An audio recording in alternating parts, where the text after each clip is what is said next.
Bonjour, aujourd'hui nous allons parler de santé mentale et de nutrition, d'alimentation, c'est-à-dire comment l'un peut impacter l'autre. Et c'est un sujet qui me paraît important parce qu'on n'en parle pas assez souvent à mon avis.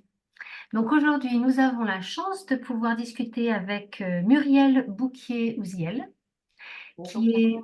J'ai bien dit ton nom, c'est Ouais, bien ça? très bien. Super. Donc, Muriel, tu es docteur en pharmacie et spécialisée en nutrition et psychologie des comportements alimentaires. Donc, merci beaucoup d'être là pour nous parler de ce thème qui effectivement est très important. On va passer tout de suite à la première question. Donc, la première question que je voulais te poser, c'est quels aliments provoquent une inflammation et qui impactent sur notre santé mentale? Oui, tout à fait. Alors, on sait, hein, maintenant, c'est clairement établi qu'il y a un lien donc entre alimentation, santé mentale, bien-être mental. Mhm. Et on sait que les aliments qui ont tendance à créer de l'inflammation dans le corps sont principalement les produits ultra transformés, hein, qu'on trouve dans les supermarchés, les barres de céréales, les sodas, etc., qui ont subi plein d'étapes, hein, de transformation industrielle.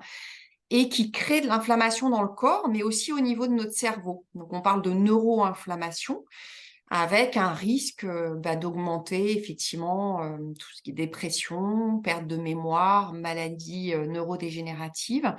Ces aliments sont riches en fait en graisses, hein, en mauvaises graisses, qu'on appelle Mhm. les acides gras trans, riches en sucre, sucre simple, rapide, en sel, en additifs et cetera. Donc aujourd'hui, on sait que si on veut limiter cette neuroinflammation, c'est mieux d'aller le plus possible vers de la vraie nourriture, la moins transformée possible. La viande rouge, la charcuterie aussi. Alors on peut en consommer, mais pas trop fréquemment. Ils ont tendance aussi à créer de l'inflammation.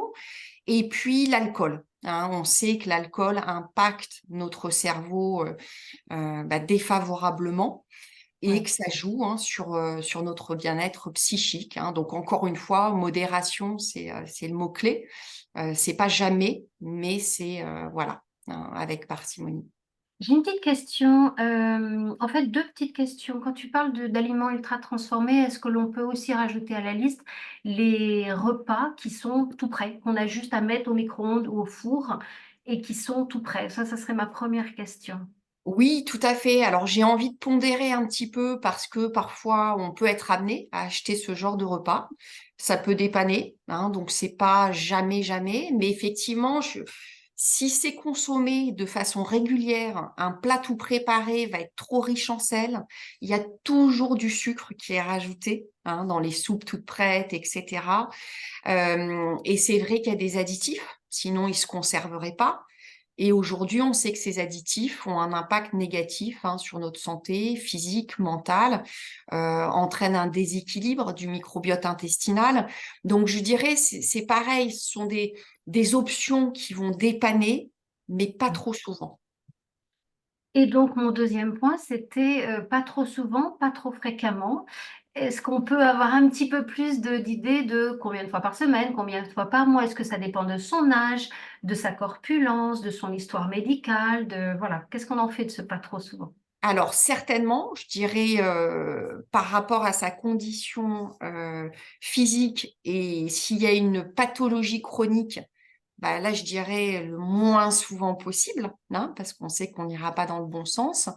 En revanche, voilà, chez une personne, jeune qui est pas en surpoids et qui peut pas forcément cuisiner beaucoup, bah, ça va peut-être être 2 fois par semaine et ça Mmh. aura pas un impact très délétère sur sa santé au final, s'il reste du temps, il y a plus de légumes, s'il y a une bonne activité physique et cetera. Mmh. Mais je dirais le plus on peut aller vers de la vraie nourriture, ça peut être très simple, hein, ça peut être éplucher une carotte, manger une tomate et on a déjà 2 légumes différents. Ça peut être faire des œufs, 2 œufs et cetera, mais essayer d'aller vers vraiment le moins transformé possible pour s'alimenter et se dire, bah, que du coup, on limite vraiment, les additifs, les molécules chimiques qui impactent négativement notre cerveau et notamment, notre humeur, notre niveau d'énergie. Oui, et donc j'en viens effectivement à la deuxième question et peut-être que tu pourras parler aussi de cette notion d'inflammation. Donc le deuxième point, ça serait quels aliments favorisent le bon fonctionnement de notre cerveau et donc de notre bien-être mental, niveau d'énergie, les humeurs, donc les inquiétudes ou les tristesses, Oui, bien sûr. Alors ça, je pense que c'est important et je trouve que c'est très encourageant de se dire que on a la main là-dessus pour faire du bien aussi à notre cerveau. Mmh. Être conscient que nos choix alimentaires, hein, vont impacter favorablement notre morale, notre niveau d'énergie. Alors, pour fabriquer des neurotransmetteurs que vous connaissez tous probablement, comme la dopamine, qui est notre starter le matin, comme la sérotonine, qui est l'hormone du bien-être, pour les fabriquer, il me faut des acides aminés, donc les petites briques des protéines. Et ces acides aminés, bah, je vais les trouver dans les protéines que je mange. Donc, si dès le matin, je peux manger des protéines comme du yaourt, un petit bout de fromage, des œufs, etc., je vais aider à la synthèse de mes neurotransmetteurs. Ça ne suffira pas dans la mesure où ces réactions chimiques dans le cerveau nécessitent aussi ce qu'on appelle des cofacteurs, des vitamines, des minéraux. Donc, où est-ce que je vais les trouver, ces vitamines et minéraux, comme le magnésium, le fer, les vitamines du groupe B, qu'on appelle B comme aussi, pour s'en souvenir, bien-être, hein, qui sont très importantes pour notre cerveau. On va les trouver principalement dans les légumes. Donc, plus on a de couleurs, mieux c'est. On va les trouver dans les fruits aussi, dans tout ce qui est céréales complètes, donc les féculents, hein, plutôt des sucres lents. Donc du riz brun, des pâtes complètes, du quinoa, du boulgour, tout ce que vous voulez, le plus varié possible. Aussi dans les légumineuses, les lentilles, les pois chiches, les haricots, toutes les couleurs, les oléagineux, les amandes, les noix sont extrêmement riches aussi en vitamines et minéraux. Et puis les graines de courge, les graines de chia, de lin. Donc tout ceci va nous apporter dans notre alimentation des vitamines et minéraux qui feront que ces réactions se passeront bien. Donc je pense que ça, c'est très important. Et les sucres complexes, à la différence des sucres rapides qui augmentent beaucoup de notre glycémie, mais c'est physiologique, 1 heure et demie après, on va avoir le coup de fatigue. Voilà, coup de fatigue, un petit coup sur le moral aussi, on va se sentir moins énergique. Alors que les sucres lents, comme le riz, les pâtes, les pommes de terre, etc., vont donner du sucre à notre cerveau, du glucose sur le long terme. On se sentira moins fatigué, on se sentira au niveau et humeur, on se sentira bien mieux que en mangeant en se disant: «Ah mais les bonbons, les sodas, ça me donne vite de l'énergie, j'en ai besoin». Mais oui, mais malheureusement, cet effet, il va durer que quelques minutes et après on va avoir l'effet inverse, hein. Le coup de fatigue est vraiment, j'ai déjà vu des gens en consultation qui avaient tellement de pics de glycémie dans la journée à cause des différents snacks sucrés, Mmh. qu'ils entretenaient une sorte, c'était pas une vraie dépression, mais vraiment, une humeur vraiment très, on est irritable, on se sent pas bien, et cetera. Donc c'est intéressant de savoir qu'on a la main là-dessus, hein. Et puis aussi, ne pas oublier, une alimentation riche en fibres. Donc ça, je sais que, ça a déjà été, hein, vu dans une autre vidéo, mais on a vraiment un microbiote intestinal qui est là aussi pour nous aider au niveau mental. Des centaines de millions de neurones, hein, qui sont le long de notre paroi intestinale et qui communiquent avec notre cerveau. Et plus on nourrit bien cette bonne flore intestinale, mieux c'est pour notre bien-être psychique. Et on n'oublie pas les bons acides gras. Pourquoi? Tout simplement parce que notre cerveau, il est composé pour moitié de gras. Nos membranes cellulaires ont besoin d'acides gras qu'on appelle les oméga 3, qui Mmh. permettent que les membranes des cellules soient fluides et que la communication entre les différents neurones se passe bien au niveau cérébral. Donc, dans quoi je les trouve, ces oméga 3? Dans des petits poissons gras, les sardines, les maquereaux, même dans le saumon, mais qui est un peu plus pollué aujourd'hui. Je les trouve dans les noix. Je trouve des oméga 3 dans certaines huiles, l'huile de colza, l'huile de lin. Donc, je peux très bien faire des assaisonnements parce que je ne peux pas les chauffer, ces huiles-là. mais un petit assaisonnement avec ces huiles-là pour ma salade, par exemple.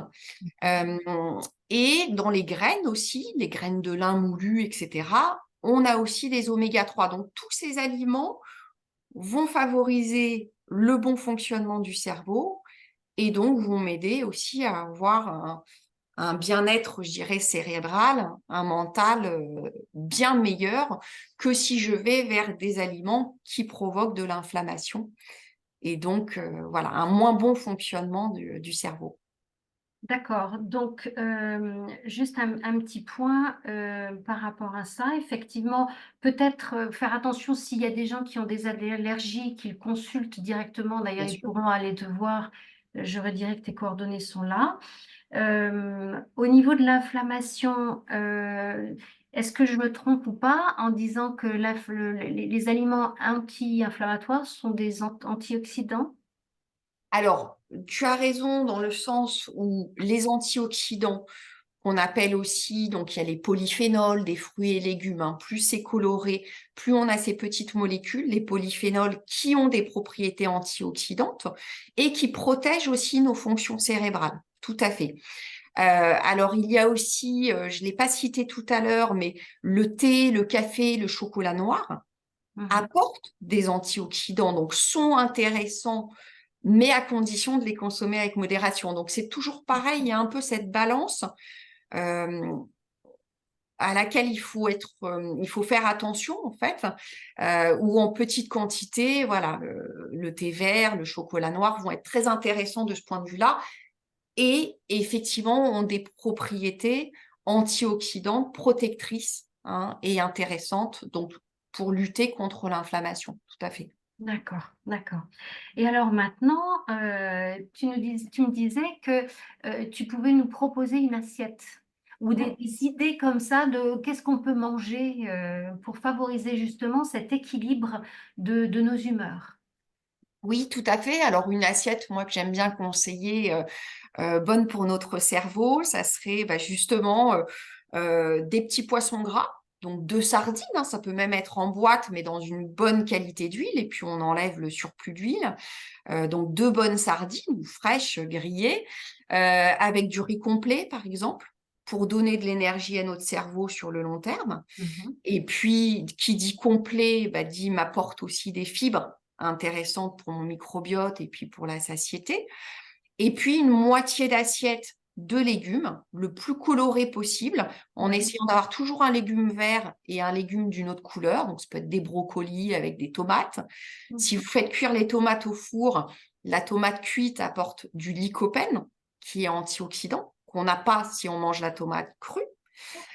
Donc, ça peut être intéressant aussi. Après, je dirais une petite salade sur le côté avec un assaisonnement à base d'huile riche en oméga 3, huile de colza, huile de noix, et puis un petit peu de vinaigre de cidre pour améliorer la digestion. Ça va être très intéressant aussi. Et en dessert, une petite salade de fruits saupoudrée de cannelle qui aide à réguler la glycémie. C'est une idée. Et après, j'aime bien conseiller un snack dans la journée qui va vous donner de l'énergie sans le coup de fatigue hein, des sucres rapides. C'est une petite poignée d'amandes, de noix avec un fruit, mais un fruit plein plutôt qu'un jus hein, qui a tendance à augmenter beaucoup notre glycémie. Donc, en ce moment, les mandarines, ben, ça n'a pas beaucoup d'impact sur notre glycémie, c'est idéal, c'est très peu calorique. Donc, 1 ou 2 mandarines avec une petite poignée d'amandes, c'est le snack qui permet de reprendre des forces, je dirais, vers 4-5 heures, de nous redonner de l'énergie et puis qui nous apporte des protéines dans les amandes, des oméga 3, du magnésium, donc plein de micronutriments finalement intéressants aussi. Oui, oui, oui. C'est intéressant de voir que tu parles aussi du fait que c'est peu calorique de mandarine.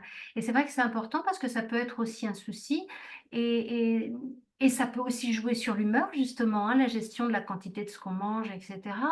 Et quand tu parles de cette assiette qui est complète du début à la fin, ça peut paraître beaucoup de choses à manger finalement. Ouais.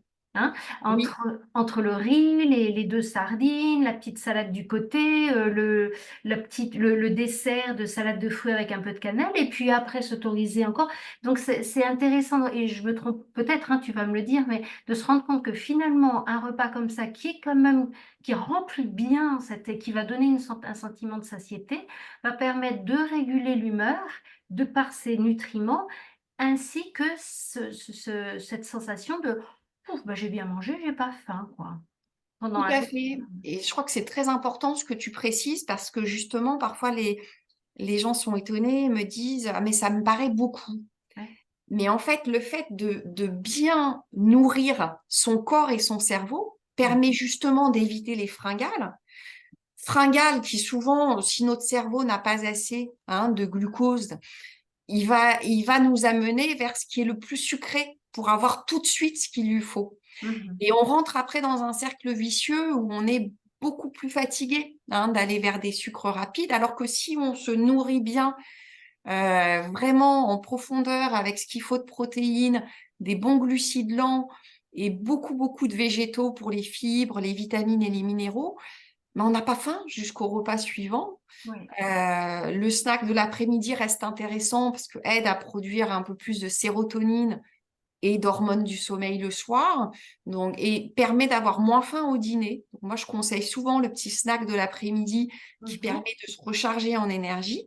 Et il y a quelque chose que je voulais préciser qui me paraît très important. Mhm. Il y a ce que l'on mange, mais il y a aussi la façon dont on mange, qui impacte aussi qui impacte beaucoup de choses en fait, parce que si on s'assoit, si on prend le temps de manger, si on évite les écrans, notre digestion est bien meilleure, Mhm. on assimile bien mieux les nutriments et micronutriments dont notre corps et notre cerveau ont besoin.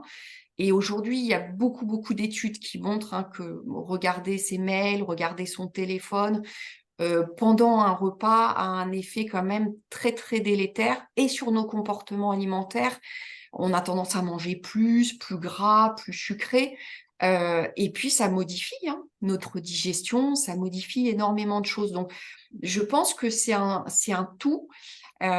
Aujourd'hui, on va pas le développer, c'est pas le sujet, mais notre sommeil et l'activité physique protègent aussi énormément nos fonctions cérébrales Mhm. et ont un rôle crucial sur notre mental et Mhm. notre bien-être, Ouais. que ce soit la qualité du sommeil, l'activité physique que l'on fait. Donc, pour moi, c'est vraiment voilà, un tout, un ensemble. Oui, oui, oui. Euh, et également, juste un petit point, je sais qu'on arrive à la fin de notre interview, mais il y a tellement de choses à développer que c'est presque frustrant de se bloquer comme ça. J'imagine qu'il y a aussi le genre, est-ce qu'on, quand on est un homme ou quand on est une femme, et puis l'âge aussi qui doit impacter sur, est-ce que ça impacte justement, enfin, pour moi la réponse est oui, mais je ne sais pas, sur, Bien sûr.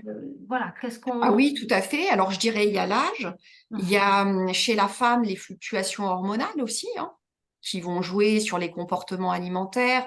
On sait qu'en période de préménopause, ménopause, il y a certains nutriments, micronutriments qui peuvent faire aussi une différence sur Mhm. les symptômes, le ressenti.